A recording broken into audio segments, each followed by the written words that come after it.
Brought to you by विगार्ड. नमस्कार. ज्यांचंच आपण आता भाषण ऐकलं असे श्री देवदत्त निकम, सुरेश राघोड, भारतीताई शिवाळे, श्री बाळासाहेब वानखेले, राजू इनामदार, दत्ता कांजळे, दोंडीभाऊ बोर, दिलीपरावजी पावळे, पूजाताई, सुरेखाताई, सोनलताई, बाळासाहेब पवळे, साधनाताई, मंगेश पवळे, संभाजी काळे, राजू ओत्रे, अशोक राक्षे, सलीम इनामदार, मयूर काळे, राजू तेली, भरत मोरे, सुरेखाताई, मयुरीताई, बी आर कराळे, नीलम कराळे, नंदू वराळे, शिवाजी भोजणे, शहाजी डफळ, अशोकराव धुमाळ, मनोहर कंधारे, व्यासपीठावरील सर्वच मान्यवर आणि उपस्थित बंधू भगिनी, आज मला या भागात येताना मनापासून आनंद आणि समाधान होतंय. कारण का हे आज उपस्थित सगळे लोक आहेत हे आपल्या घरचे लोक. मला जेव्हापासून आठवतंय तेव्हा मंचर म्हटलं की माझ्या आयुष्यात एकाच नावाशी ते नातं आहे. ते म्हणजे कैलासवासी दादा, ज्यांना प्रेमाने दत्तू असं हाक सगळे मारायचे जुने जाणते. दत्तू पाटील. दत्तू पाटील हे प्रेमाने त्यांचं नाव होतं. मला डोळे बंद केले की आजही ते माझ्या डोळ्यासमोर उभे राहतात. आणि पवार कुटुंबाचे आणि दत्तू भाऊंचे म्हणजे स्वतः दादांचे, कैलासवासी दादा आणि आदरणीय पवार साहेब यांच्या अनेक दशकाचे ऋणानुबंध आणि प्रेमाचे संबंध आहेत. त्याच्यामुळे माझं भाषण सुरू करताना मी पहिल्यांदा त्यांना मनापासून आदरांजली, श्रद्धांजली अर्पण करते आणि मग माझं भाषण करते. खरं तर ह्या तालुक्याचं नातं अर्थातच आदरणीय पवार साहेबांचं आणि कैलासवासी दादांचं प्रेमाचं नातं.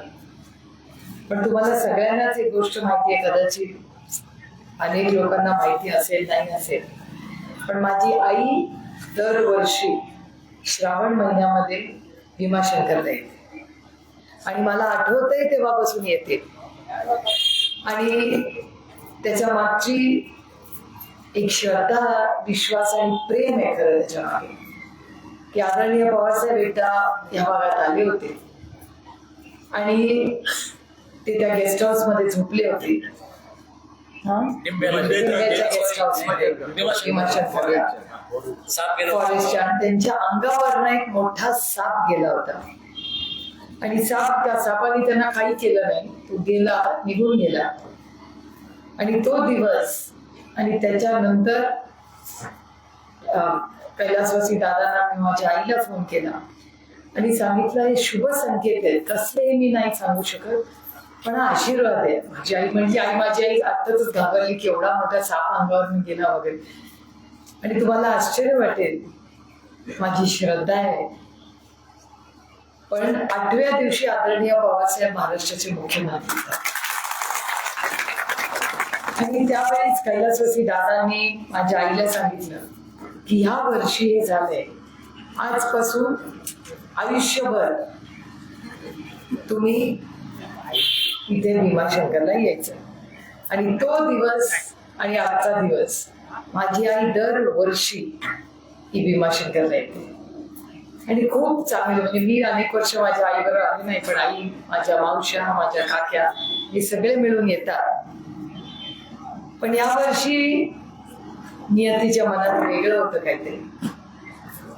आणि यावेळेस माझी आई, अर्थातच कुटुंबातले लोक अर्थातच माझ्या आईबरोबर होतेच, पण काही बदल झाले होते. आणि त्याच्यामुळे ज्या आई वडिलांनी आपल्याला आपला हात धरून चालायला शिकवलं, ज्यांनी आपल्याला बोलायला शिकवलं, वागायला शिकवलं, ज्यांनी आपल्याला संस्कार केले, ते जेव्हा अशा वयात असतात ना, आपले रोल बदलतात. भाइयों बहनों, उनके राज में पावर रहे अनस्टेबल और हम रखे सब स्मूथ और स्टेबल. हमारा नेता कैसा हो जो स्टेबल पावर दे वैसा हो. अब की बार वी-गार्ड AC स्टेबलाइजर का चमत्कार. आणि त्या काळामध्ये ज्या ज्याचं बोट आपण धरून चालायला शिकवलं, त्या हाताला त्या वयात जेव्हा गरज असते तेव्हा आपली नैतिक जबाबदारी, प्रेमाची आणि संस्काराची जबाबदारी असते की तेव्हा ते बोट आपण धरायचं असतं आणि आई वडिलांची सेवा करायची असते. आणि या वर्षी मी ठरवलंय की या वर्षीपासून माझ्या आईला कधीच असं मी वाटू देणार नाही की भीमाशंकरला काही बदल झालेला आहे.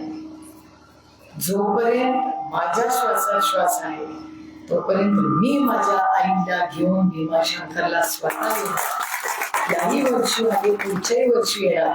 आणि तुमच्या आशीर्वादाने प्रत्येकाला वाटतं की आपल्या आई वडिलांनी 100 वर्ष जगावं, पण भीमाशंकरला माझ्या आईला मी असं कधीच जाणवू दिलं नाही की तुझ्या नियोजनात कुठलीही कमतरता आहे. आम्हाला कशाला आमच्या आई वडिलांनी शिकवलं, मुलगा असू दे किंवा मुलगी, शेवटी जबाबदारी आणि कर्तृत्व हे दोघेही दाखवू शकतात. आणि जबाबदारीपणे लोक मला म्हणतात कसं झेलतात, पाण्यात पडलं ना होता येतं. आणि संघर्ष हा प्रत्येकाच्या आयुष्यात येतो, तो कुणाला चुकला नाही. आणि मी तर रामकृष्ण हरिवाली, माझं डायरेक्ट कॉन्टॅक्ट माझ्या पांडुरंगाशी असतं.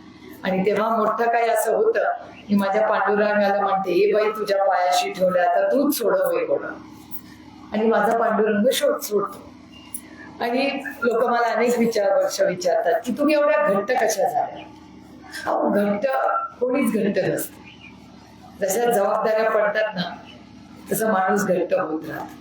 आता झाले ना 10 महिने, किती दिवस करायचं तेच. आणि मी तर जुन्यामध्ये रमतच नाही, कारण का माझा काल नाही मी बदलू शकत, पण माझा उद्या मी नक्कीच बदलू शकते. त्याच्यामुळे आता काय झालं, कोण काय बोललं, कशाला बोलले, कशासाठी रमायचं त्याच्या.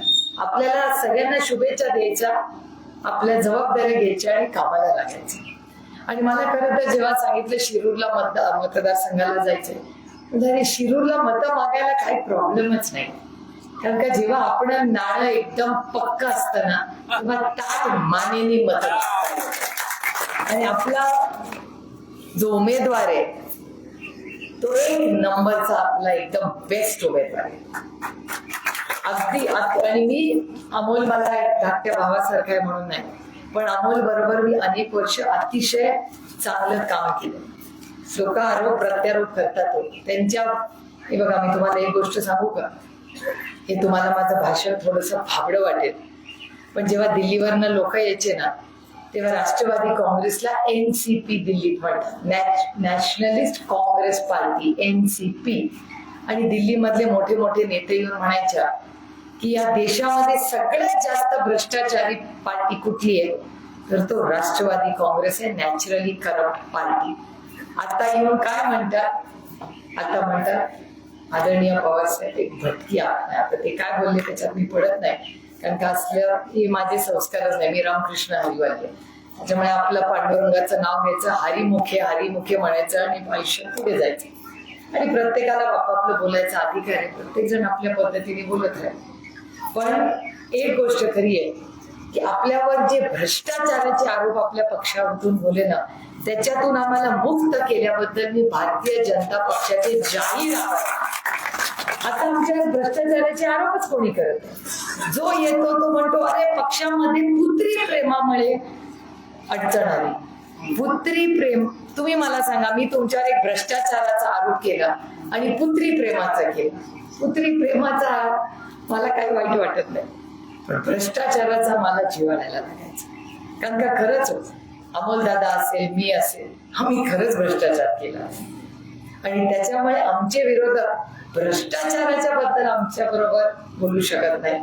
आणि माझं म्हणणं नाहीये त्यांनी केला भ्रष्टाचार, मी कधीच कोणी भ्रष्टाचारी म्हणत नाही. म्हणणारे कोण असतात, भारतीय जनता पार्टी. भारतीय जनता पार्टीने काय भाषणं केली, इथे पण येऊन काय काय भाषणं करतात. मला गंमत वाटते तुमची सगळी भाषणं ऐकतात. लोक म्हणतात की अरे अमोलदादांनी असं केलं, तसं केलं.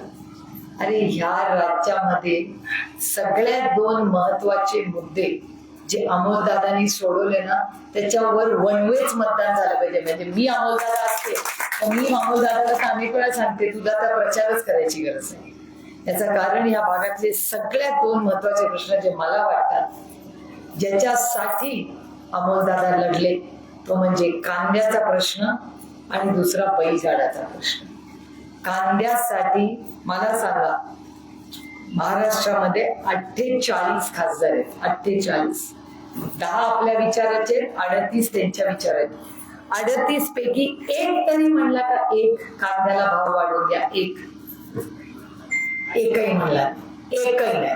आणि मी आणि अमोलदादा गेले 8 महिने सातत्याने सांगतोय की कांदाचं पीक अडचणीत आलेलं आहे, तुम्ही काहीतरी मार्ग काढा. आणि मी ट्विट का करते? कारण का ट्विटरवर टाकलं ते रेकॉर्ड बनवतं. मी लिहिलं, मी तुम्हाला सांगितलं, मी पत्र लिहिलं, तुम्हाला कसं कळलं पत्र लिहिलं? म्हणून मी ते फेसबुकवर टाकते, मंत्र्यांना भेटणारे फोटो टाकते, सगळं टाकते. आणि अमोलदादा आणि मी, आमचं निलंबन झालं. आता निलंबन का झालं आमचं? तर आम्ही कांद्याला हमी भाव मागितला. माझं म्हणणं आहे, जर कांद्याला हमी भाव मागणं या देशात जर गुन्हा असेल तर तो गुन्हा मला मान्य आहे. आणि जर कांद्याला भाव मिळाला नाही तर गुन्हा मी परत करणार. तुम्ही फाशी दिली तरी मी शेतकऱ्याला हमी भाव मागत राहणार. कांद्याला भाव नाही. दुधाला भाव आहे का? नाही. सोयाबीन, तुमचं भाषण सगळं मी ऐकलं, मी परत नाही बोलणार ते. पण हे जे केंद्रातलं सरकार आहे हे शेतकऱ्याच्या विरोधात आहे. हा माझा त्यांच्यावर आरोप आहे, शेतकऱ्याच्या विरोधात. तुम्ही आता फार कौतुकाने सांगत होता की पवार साहेबांनी मोठ्या मोठ्या MIDC आल्या देवदत्त भाऊ, आणि फार लोक कामाला होतात. केलं ना भाषण तुम्ही आता याची गमतीची दुसरी बाजू सांगते. हे फार कौतुकाने सांगत होते, पवार साहेबांनी एवढ्या मोठ्या इन्व्हेस्टमेंट आणल्या, एवढ्या मांडल्यांना नोकऱ्या लागल्या. आता त्याची पुढची स्टोरी सांगते जी तुम्हाला माहिती नाहीये. पवार साहेबांनी कंपन्या आणल्या, मान्य. लोकांना हाताला काम मिळालं, मान्य. प्रत्येक घरात एक मुलगा परमनंट झाला, मान्य. इथपर्यंत तुमची स्टोरी बरोबर आहे.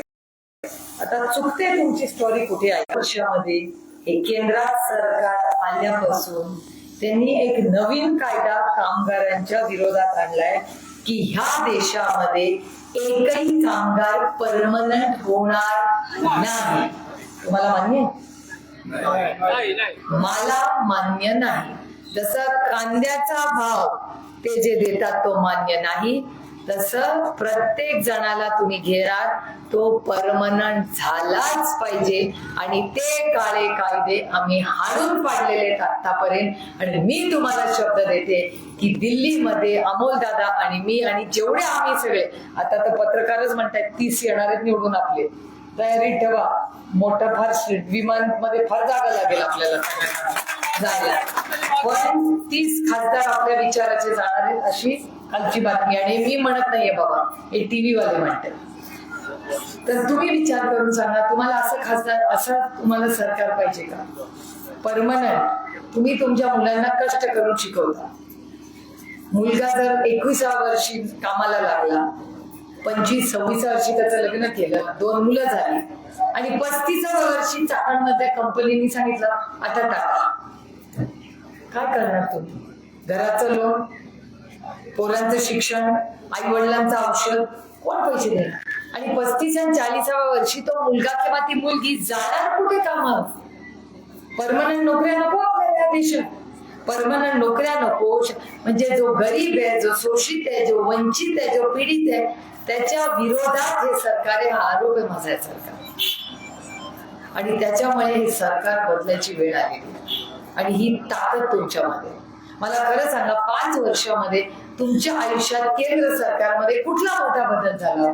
कुठला मोठा बदल झाला मला सांगा. तुम्हाला उदाहरण देते. आपण आपला इथलाच विचार करूया, लांब कशाला जायचं. एक काँग्रेसचा विचार आणि एक भारतीय जनता पक्षाचा विचार. आपल्या भागामध्ये वीज कोणी आणली हो? कुठल्या विचाराने? मान्य आपल्याला काळात. त्यानंतर तुम्ही उल्लेख केला की तुमच्या काळात जोशी साहेब जेव्हा मुख्यमंत्री होते तेव्हा काही कामं झाली, म्हणजे ती शिवसेनेचं झालं. हा, राईट केलं. मग शिवसेनेने केलं, झालं. म्हणजे मग काँग्रेस आणि शिवसेनाचं झालं. या भागामध्ये कॉलेज कोणी काढली? कुठल्या विचाराने काढली? शाळा कोणी काढल्या? अंगणवाडी आशा वर्कर, बँक, MIDC, रस्ते, अरे मग रोटी, कपडा, मकान, गटर, मीटर, वॉटर, बँक, कारखाने सगळं जर काँग्रेस आणि सेनेनी केलं, मग यांनी काय केलं? यांनी 5 वर्षात काय टाकलं तुमच्या पदरात? तुमच्या पदरात विकायचं काम केलं. बायका काय म्हणते? GST. तुमचं सकाळी पाव खाता त्याच्यावर GST वाढला की नाही? खरंय की नाही? हवा सोडून सगळ्यावर GST. हे खूप दुर्दैव आहे. पण गेल्या 3 वर्षामध्ये 5 वर्ष यांच्या सरकार आल्यापासून महागाई, बेरोजगारी आणि भ्रष्टाचार अरे मी तर दिल खोल के भाषण करते आता भ्रष्टाचाराच्या विरोधात. कारण 2014 मध्ये जेव्हा भ्रष्टाचारावर आरोप होत होते ते आपल्याच सरकारवर होते. आणि मलाही असं वाटायचं अरे कोळशाचं काय बाबा, हे 2Gचं काय? आता डंके की चोर पे भाषण करते. कोणी बोलून दाखवा भ्रष्टाचारावर. त्यांच्यापैकी कोणाबरोबरही चर्चा करायला तयार. अहो मी अशोक चव्हाणांच्या बाजूने बोलले, मला तर अशोकरावांनी तोंड कशी पाडलं. मी स्वतः अशोक खरे मी तोंड कशी पडले ना. पार्लमेंट मध्ये अशोकरावांबद्दल मी नाही बोलले, भारतीय जनता पक्ष बोलला. काय भारतीय जनता पक्ष बोलले? निर्मला सीतारामन येऊन म्हणाला या देशातला सगळ्यात मोठा भ्रष्टाचार कोणी केला तर तो काँग्रेसने केला. आणि त्यातला सगळ्यात मोठा भ्रष्टाचार कुठला आहे तर तो आदर्श भ्रष्टाचार आहे. म्हणलं आदर्श आई, आदर्श वडील, आदर्श शिक्षक माहिती होता, पण घोटाळ्याचा आदर्श माहिती नव्हता. आरोप मी नाही केलेला. हो हे नीट रेकॉर्ड करा, नाही तर अशोकराव नाराज होतात माझ्यावर. खरंच आहे. आणि तुम्ही रेकॉर्ड काढून बघा. मी स्वतः निर्मलाजींच्या समोर उभी राहिले आणि म्हणलं अहो निर्मलाजी, अशोकरावांचे नेते आम्हाला प्रिय आहेत, मला मोठ्या भावासारखे, नका करू असे आरोप. कशावर आमच्या अशोक चव्हाणांनी घोटाळा केला? त्या म्हणले हो तुम्हाला काय माहिती नाही, सुप्रिया सुळे बसा, मी या देशाची अर्थमंत्री आहे. कोणी कुठले घोटाळे केले मला माहिती. अर्थमंत्र्याला सगळे घोटाळे माहिती असतात, कारण आम्हीच ईडी पाठवतो, आम्हीच CBI पाठवतो, आम्हीच इन्कम टॅक्सची नोटिफाय. त्याच्यामुळे सुप्रिया सुळे ग बसा, मी तुम्हाला सांगते. म्हटलं नाही हो आमचे अशोकराव नाही येत. तरी मी वाद घालत राहिले. म्हटलं आपला मोठा भाऊ आहे, आपल्या काँग्रेस विचाराचा माणूस आहे, आपण बोलला पाहिजे अशोक चव्हाणच्या बाजूने. झालं हे झालं. शुक्रवार, शनिवार, रविवार झालं, युक्तिवाद झाला, मोठी लढाई झाली. सोमवारी मला सकाळी घरातून निघताना बातम्या बघायची सवय. मी 7:30ला TV लावला आणि टीव्हीवर यांचीच ब्रेकिंग न्यूज होती, अशोक चव्हाण नॉट रिचेबल. म्हणजे 7:30 वाजता कशाला फोन करायला जातात लोकांना? योगा करत असेल, विमानात असेल, झोपले असतील, वॉकला गेले असतील, फोन घरी, कशावरनं नॉट रिचेबल? जाऊ ते काय पण लागतात टीव्हीवाले बातमी. काय माहिती बिचारे असतील ना, कशाला आपण अविश्वास दाखवायचा असं म्हणलं. आणि खरं निघालं या पत्रकारांचं. 2 वाजता मला फोन आला, ही सगळीकडे आपलं कॅमेरा घेऊन येतात. मला म्हणलं हो अशोक चव्हाण सापडले. म्हटलं हरवले कधी होते सापडायला? ते म्हणले सकाळी नाही का सांगितलेलं. म्हटलं सकाळी काय पण झोपले असतील घरी. ते म्हणले नाही अशोकराव सापडले. म्हटलं ठीक आहे, आनंदाची गोष्ट आहे. कुठे? म्हणले भारतीय जनता पक्षाच्या ऑफिस मध्ये. म्हणलं व्हॉट, क्या बोल रहे हो यार तो? ते म्हणलं हो त्यांचा प्रवेश आहे. ते काय पण बोलताय. म्हणलं दाखवा. ते लगेच मोबाईलवर सुरू केलं होतं TV वाल्याने. आणि खरंच अशोक चव्हाण भारतीय जनता पक्षाच्या ऑफिसमध्ये. दुसऱ्या दिवशी फॉर्म भरला आणि तिसऱ्या दिवशी 6 वर्षासाठी खासदार.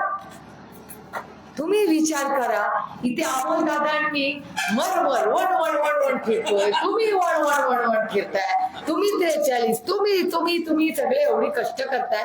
एवढं करून तुम्ही आम्हाला निवडून देणार 5च वर्षासाठी. आमच्यावर एकही भ्रष्टाचाराचा आरोप नाही.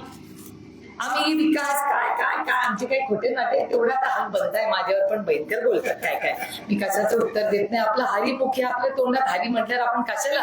आणि वयाच्या मोठ्या लोकांवर मी उत्तर देत नाही. हे माझ्यावरचे संस्कार आहेत. त्याच्यामुळे माझ्यापेक्षा वडीलधाऱ्या किंवा वयाने मोठ्या व्यक्तींनी मला काहीही बोललं, मी आपलं म्हणते रामकृष्ण हरी वाजवत होता. मी काय बोलत. आणि त्याच्यामुळे झालंय अशोकरावांचं सगळं. नंतर मलाच तोंड कशी, मला आले पत्रकार, आता सुप्रिया सुळे बोल. आता माझं मी एकदम पडले याच्यात. माझ्या आईने तर मला शिकवलं चुकीचं काम करायचं नाही, खरंच बोलायचं. असं करायचं सगळं सगळं माझ्या आईने वेळ. आता मी पडले ना अडचणीत, कारण का मी म्हणत होते की भ्रष्टाचारी नाहीत अशोक चव्हाण. निर्मला सीतारामन म्हणतात भ्रष्टाचारी आहेत आणि ते भारतीय जनता पक्षात आहेत. म्हणजे अशोक चव्हाण भ्रष्टाचारी आहेत का नाहीयेत? असले तर ना खाऊंगा, काय करायचं माहितीये.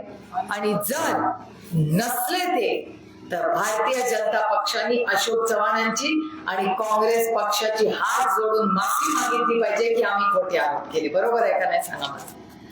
मग भ्रष्टाचार महाराष्ट्रात होतोय का नाही मला समजतच नाहीये. 2014 मध्ये आम्ही भ्रष्टाचारी आहोत म्हणून आमच्या विरोधात सगळ्यांनी राज्यात देशात रान पेटवलं का नाही. मग आता कुठे गेला भ्रष्टाचार? रस्त्यात उतरला? इथे येताना पुण्यावरनं गाडीत होता, रस्त्यात उतरला काय का त्याला ट्रॅफिक लागलं? काय झालं त्या भ्रष्टाचाराचं? अहो या काळ्या मातीशी इमान राखणारा देश कष्ट करणाऱ्यांचा देश आहे.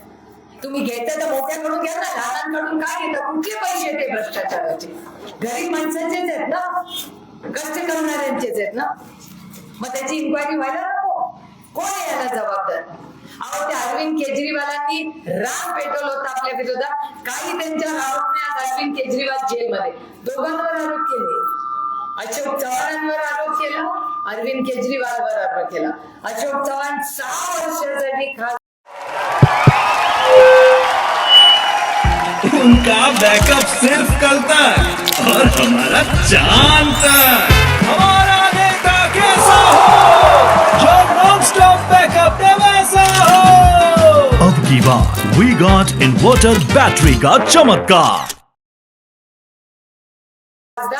आणि अरविंद केजरीवाल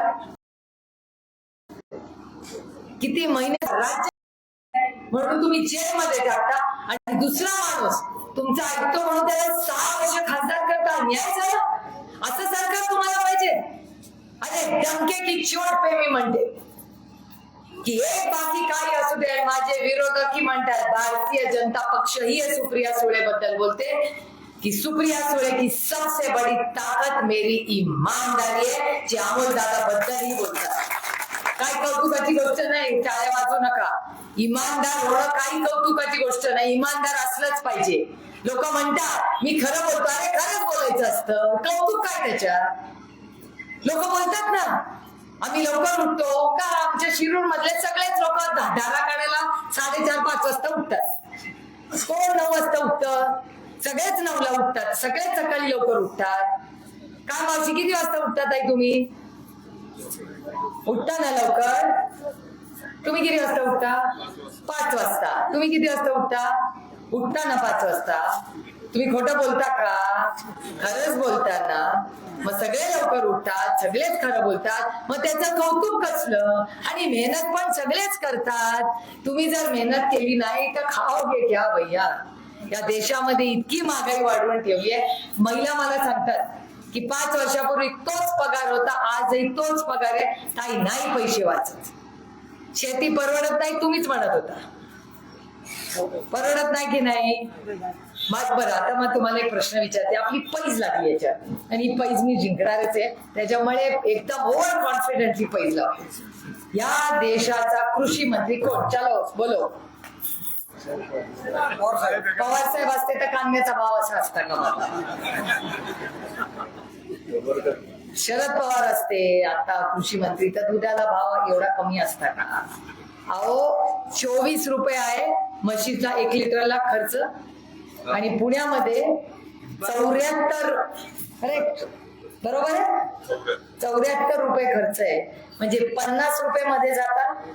म्हणजे तुम्हाला मोठा मोठा दर्या 25 रुपये मिळतात, तिथे 75 रुपये 1 लिटर म्हशीचं दूध आहे. मध्ये राहतात किती? 50 रुपये. 50 रुपये जातात कुठे? कोई तो मुझे जवाब दे. इस देश में 50 रुपये कुठे जातात? मग माझ्या शेतकऱ्याला पैसे मिळतात ना, त्याला परवडतं. दुधाला भाव नाही, कांद्याला भाव नाही, सोयाबीनला भाव नाही, कशाला भाव आहे या देशामध्ये? तिकडं फक्त घरी फक्त जे औषध पण महाग झाली आहे. येताय दूध तिकडं 74 आहे, पण इथं आंबेगावला आदिवासी भागात 143 रुपये लिटर रोहित दादाने काढ. इथलं दूध इथल्या पोराला 143. रामकृष्ण हरी. मी कधीच या कशावर बोलत नाही. आमचा तो रोहित बोलतो बाई बरंच काय काय. मी आत्या पडते, वय पण मोठं आहे, त्याच्यामुळे आपलं आता पोरांसारखं कसं भाषण करायचं आपण. पण वयाचं तुम्ही बोलत होता, आम्हाला गंमत वाटली. परवा कोणीतरी सांगितलं, म्हणजे मी पेपरात वाचते बाई, आणि माझं भाषण पेपर आणि टीव्ही, माझा यांच्यावर विश्वास आहे अजून. त्याच्यामुळे तुम्ही जे टीव्हीवर दाखवतात आणि पेपरात येतं ते वाचून मी माझं भाषण करते. मला कोणीतरी सांगितलं की इथले उमेदवार असं म्हणाले की हे त्यांचं परत ते लढणार नाही, हे त्यांचं शेवटचं इलेक्शन. अगो बया, मी तर घाबरलेच. जर हे त्यांचं ते म्हणणार परत लढणार नसतील तर मग 5 वर्ष बाबा माझं कामच करणार नाही. कारण का 2 वर्षांनी गेले तर म्हणतील किंवा जाऊ दे, माझे 3च वर्ष झाले, जा आता पुढचाही खासदार त्यांनी बघा. मेरे को ऐसा नहीं चलेगा भैया. मला असा खासदार पाहिजे जो रोज इथे माझ्या सुख दुःखात राहील आणि 25 वर्षाचा मला हिशोब देईल. मला नाही चालणार फक्त असं. आणि हे जे हळवं तुमचं पहिलं, मला वाटलं त्यांचं वय काहीतरी माझ्या वडिलांच्या वयाचं आहे. खरंच मला वाटलं. मी यांना विचारलं, म्हटलं अहो ते माझ्या वडिलांच्या जवळ आहेत ना वयाने. म्हणजे काय बोलताय, कुणाचं बोलताय? म्हटलं अहो अमोल दादाच्या विरोधातले. ते म्हणलं नाही नाही, ते तर अजित पवार, दिलीपराव आणि ते एकाच वयाचे. म्हटलं काय पण बोलताय. म्हणून मी त्यांच्या बरोबर चेक केलं आणि खरं हो, ती सगळी एकच वयाची आहे. म्हणजे काय इतकं, म्हणजे माझ्यापेक्षा खूप मोठी आहे. माझ्यापेक्षा 10-15 वर्षांनी मोठी आहेत आणि अमोल दादाच्या तर 25 वर्षांनी मोठी आहेत. म्हणजे मला आश्चर्य वाटलं. माझे तर गोदरेज की जवानी आहे, त्याच्यावर मी काय नावं ठेवत नाही आणि मी काय कुणाचं वय काढत नाही. कारण का माझं वयाच्या बाबतीत आहे. तुम्हाला माझं म्हणणं आहे, प्रत्येक माणसानी शेवटच्या श्वासापर्यंत काहीतरी करत राहिलं पाहिजे या मताची. मी इथे दिसतात बघा हे सगळे, तुम्ही जाता की नाही अजूनही? तुमचं सगळं शाबूत आहे, कारण अजूनही तुम्ही ऍक्टिव्ह आहात. त्याच्यामुळे प्रत्येकाला कष्ट करायचं तुम्ही ठरवायचं.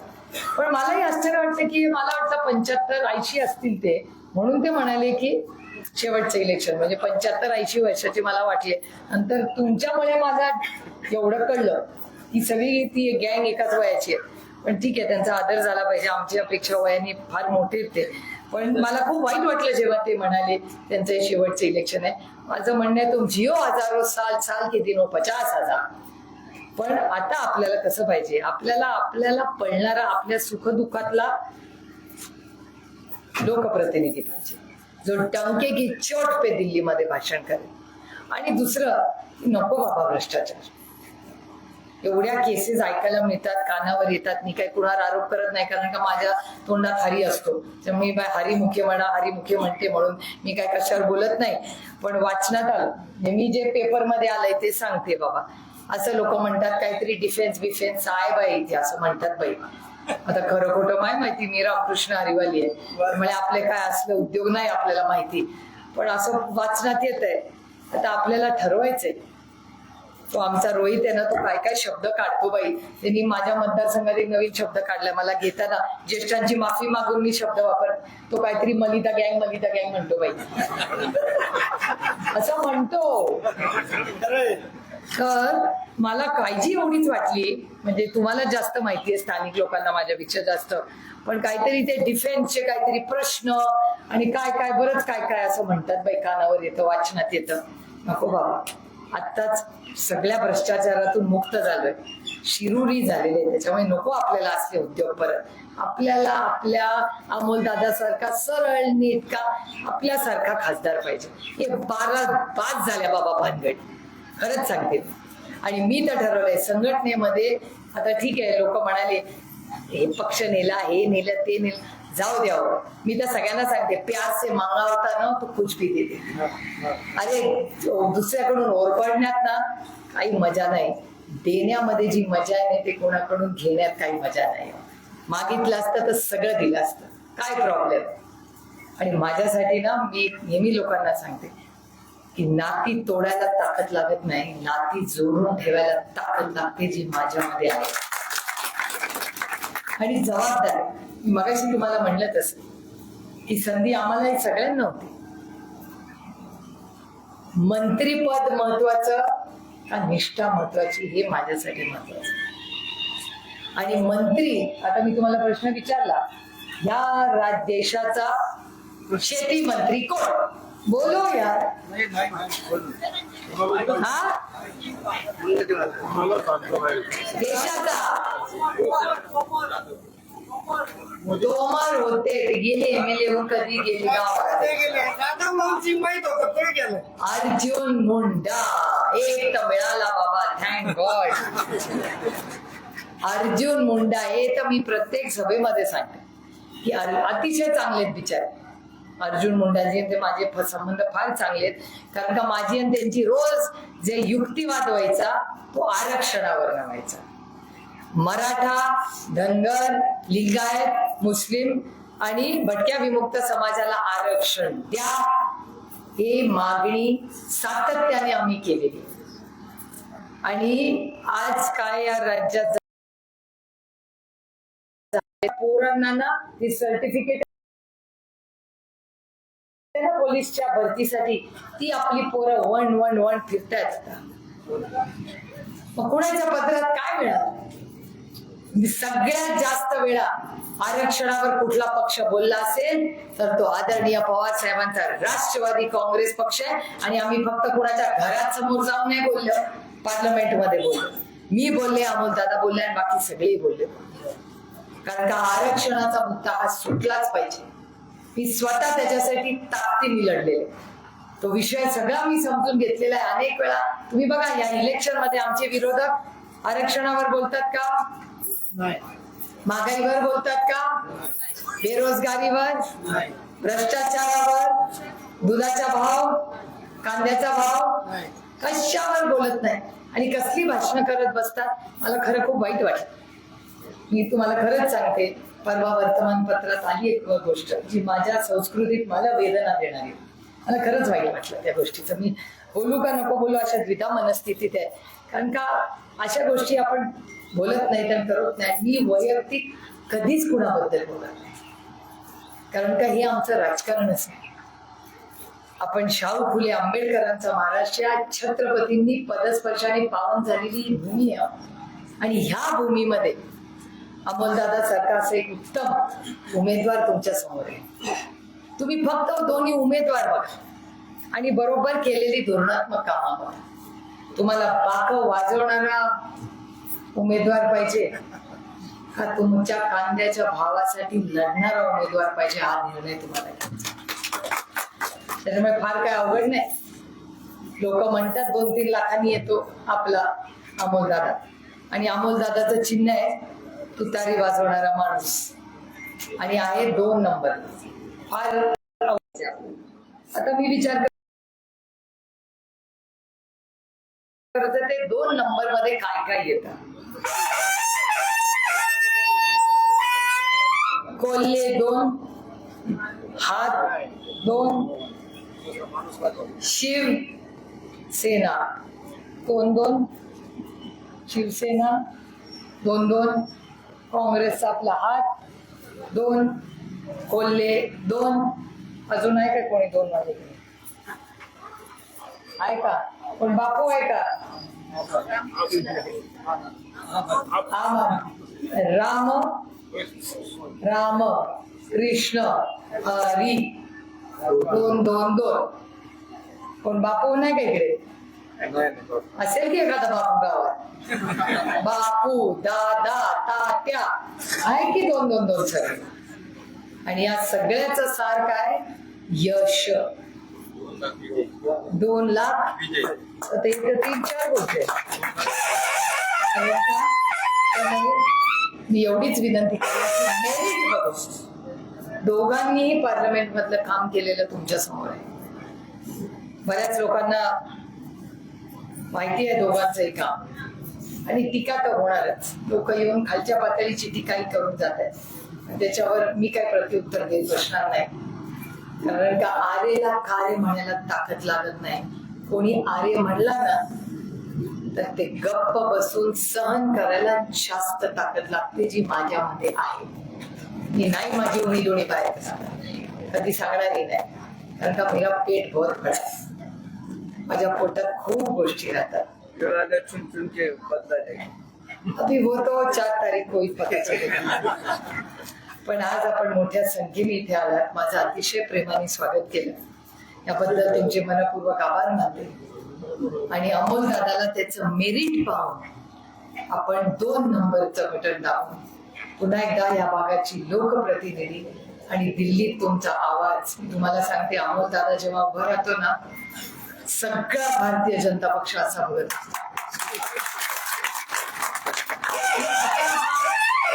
बोलणार आणि बोलल्यानंतर सगळ्यात जास्त टाळ्या हे भारतीय जनता पक्षच वाजवतं, कारण का त्यांना मनातून मान्य असतं अमोल दादा बोलते. त्याच्यामुळे आज एक अतिशय सुसंस्कृत, अभ्यासू, कर्तृत्ववान असा अमोल दादा आपला आहे. आपलं भाग्य आहे की आपल्याला अशा व्यक्तीला मतदान करायची संधी मिळते ज्याची आवाज, म्हणजे मला नेहमी त्याला बघितलं की असं वाटतं, नाम गुम जाएगा चेहरा बदल जाएगा, तेरी आवाज तेरी पहचान है. की अमोल दादाचा आवाज पार्लमेंटमध्ये बाहेर जरी माणूस असाल आणि त्याचं भाषण चाललं असलं तर एखादा केरळाचा खासदार मला म्हणतो, ताई ये तुम्हारा अमोल बोल रहा है क्या? मैं कैसे उसकी आवाज मुझे यहाँ से सुनाई दे. त्यामुळे ते आवाज, त्यातला खरेपणा, ते सत्य आहे जे महाराष्ट्राच्या मातीशी प्रेम आहे, त्या ह्या अशा आपल्या सुपुत्राला तुमचं पवित्र मत एक आशीर्वाद म्हणू द्या, एवढीच विनंती आज करायला आले. आपण आला, उन्हाळा प्रचंड झालेला आहे, त्याच्यामुळे आपण इलेक्शनच्या दिवशी मतदानाचं नियोजन चांगलं करून घ्या. आमच्याकडे पाऊस पडलेला आहे, आमच्याकडे अतिवृष्टी झाली आणि त्याचे व्हिडिओही पाहिले तुम्ही. म्हणजे मी काय खोटे नाटे आरोप केले नाही, आमच्याकडे सगळंच झालं, दमदाट्या, सगळं बँका रात्री उघड्या. हे खूप वाईट वाटलं मला वेदना देणारी गोष्ट. बारामती लोकसभा मतदारसंघाला जणू काही दृष्ट कुणाची तरी झाली, असं गलिच्छ राजकारण कधी झालं नव्हतं आपल्या भारतात. एक आदर्श मतदारसंघ म्हणून देश त्याच्याकडे बघायचा. आणि जी कृती परवाच्या दिवशी झाली, मला तरी वेदना देणार होती. मी राजकारणात तुमच्या आयुष्यात एक चांगला बदल घडवण्यासाठी आले, या गलिच्छ राजकारणासाठी नाही आले. पण तरी आमच्याकडून शिका, वॉच ठेवा, येतील त्यांना पकडा आणि पोलीस स्टेशनला द्या. एक दुसरं, बँकांवर लक्ष ठेवा. हे दुर्दैव आहे, मला बोलावं लागतंय, पण सगळ्या बँकांवर लक्ष ठेवा. रात्री आमच्याकडे बँका उघड्या होत्या, तिकडूनच झाली होती असा एक आरोप दबदबत्या आवाज येतो, त्याचंही चेक करा. आणि तिसरी गोष्ट, वाटप चाललं आणि धमक्यांना तुम्ही कुठे घाबरणार? तुम्ही मावळे, तुम्ही कोणाला घाबरणार? मी पण नाही घाबरत. मी तर सगळ्यांना सांगते, हे तुम्हाला धमक्या देतात, हे ज्यांना घाबरतात ना त्यांच्या समोर अमोल दादांनी भाषण करतो, तुम्ही कशाला त्यांना घाबरताय? त्यामुळे त्याची काही चिंता करू नका. पण तुतारी वाजवणारा माणूस, त्याच्या शेताचं button 2 number, victory. Amitabh Bachchan काय म्हणतात? 2 बूंद. अमिताभ बच्चन म्हणतात, कोविड मध्ये 2 घेतले का शॉट, इंजेक्शन. त्यामुळे ही विक्ट्रीची साईन आहे, हे विजयाचं लक्षण आहे. 2 नंबरचं बटन दाबून मोठ्या संख्येने मतदान करून आपण सगळ्यांनी अमोल दादाला दिल्लीमध्ये महाराष्ट्राचा स्वाभिमान म्हणून पाठवा, एवढीच विनम्र विनंती करून. जय हिंद, जय महाराष्ट्र, जय आवाज. Brought to you by V-Guard.